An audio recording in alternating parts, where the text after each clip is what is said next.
Have you ever heard the saying, "What doesn't kill you makes you stronger"? Yeah, well, if you're Chaka, what doesn't kill you actually makes you the most feared and bloodthirsty king in all the land. Today, I'm telling you a story that's part history, part fiction, and all kinds of epic, and it starts with a scandal.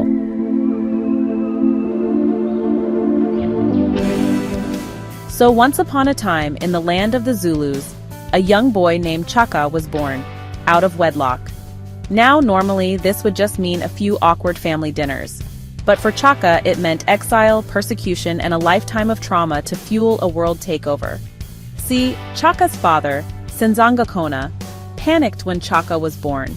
He quickly married Chaka's mother, Nandi, to cover things up before the palace gossip mill kicked in. But alas, once the chief's legitimate wives started having sons, they weren't having it. They ganged up on Senzangakona, whispered poisonous things in his ear, and got him to kick Nandi and Chaka out. Cue the beginning of our tragic hero's villain origin story. Out in the villages, things went from bad to worse. People heard rumors about Chaka's shady beginnings and decided the best way to deal with him was to kill him. As Mofolo says, "These boys were persecuting Chaka because they heard vague rumors that suggested it would be a good riddance if they killed him." Page 12. Lovely neighbors, right? Luckily, Mama Nandi wasn't about to let her boy become hyena food. She got a local medicine doctor to brew up some serious strength potions for Chaka. Soon, Chaka was doing superhero-level feats, like rescuing a man from a lion and a girl from a hyena. Women were literally singing his praises, which made the men extremely uncomfortable. Unfortunately, his newfound fame made him too many enemies. So Chaka, sensing the growing jealousy, packed his bags and hit the road.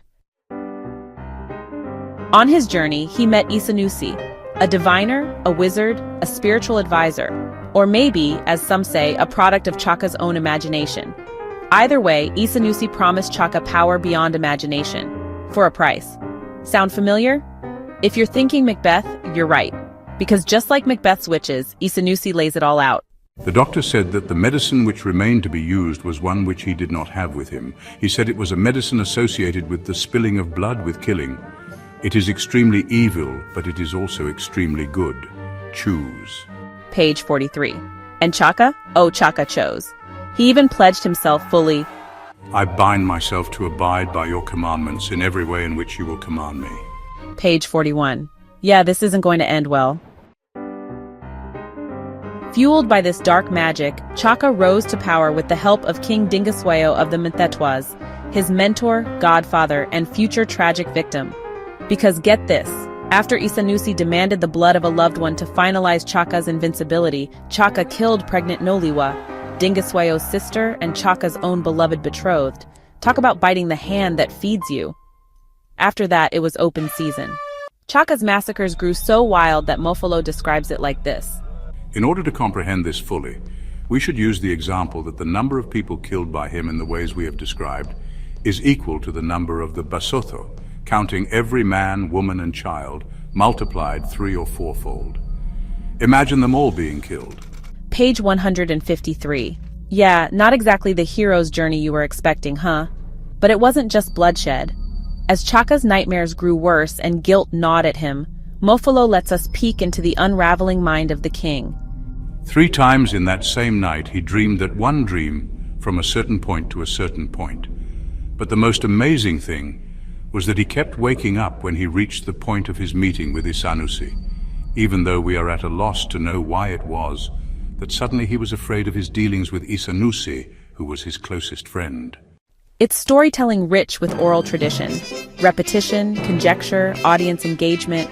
You can almost imagine Mofolo sitting around a fire, retelling this epic tale to a crowd hanging onto every word.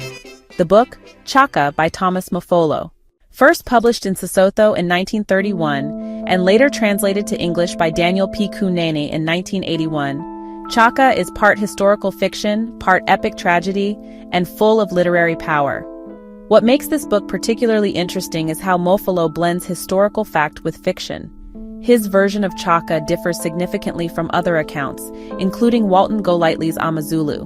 For example, in Golightly's version, the name is spelled Shaka and refers to an intestinal beetle that supposedly infected Nandi.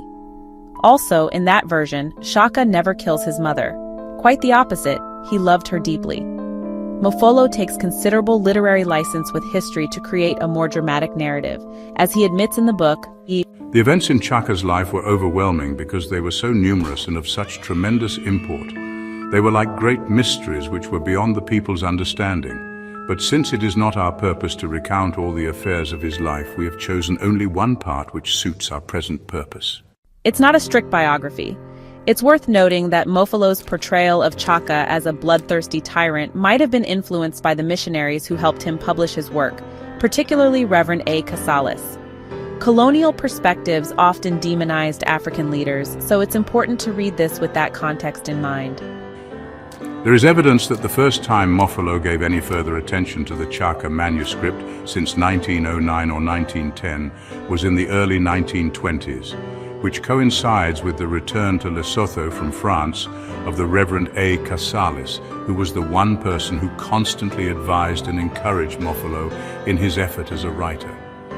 Gerard asserts the records of the Conférence des Missionnaires du Lesotho clearly shows that Casales was solely and entirely responsible for the publication of the book.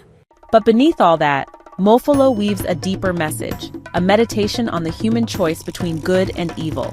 Because while Chaka's horrific deeds seem driven by magic, it was ultimately his choice to embrace the darkness. Reading Chaka feels like stepping into a world where myth and history blur together, and it's an experience that stays with you long after you put the book down. No wonder it was listed as one of the best African books of the 20th century. If you love historical fiction, epic storytelling, or just want a glimpse into African cultures beyond the surface, Chaka is a must-read. And a quick word about the man behind the masterpiece, Thomas Mokopu Mofolo, who lived from 1876 to 1948, is considered the greatest Basotho author. Born in Kojan, he was educated in missionary schools and became a teacher in 1898. While working at a book depot in Moricha, missionaries encouraged him to write what became the first novel in southern Sotho, Moeti Oa Bochabella, The Traveler of the East. This success launched one of the earliest literary movements in sub-Saharan Africa. Chaka remains his most famous work, and a cornerstone of classic African literature. Hey, thanks so much for hanging out with me today. If you're interested in diving deeper into this book, I've left some links down in the description. You can use it to grab yourself a copy and keep the adventure going. And if you're in the mood for more great reads, don't go just yet. Click on one of the videos popping up right now that I think you'll love. And don't forget to give this review a like, leave a comment, or even subscribe if you'd like to see more. Every bit of support helps us grow this little community of book lovers. See you in the next one.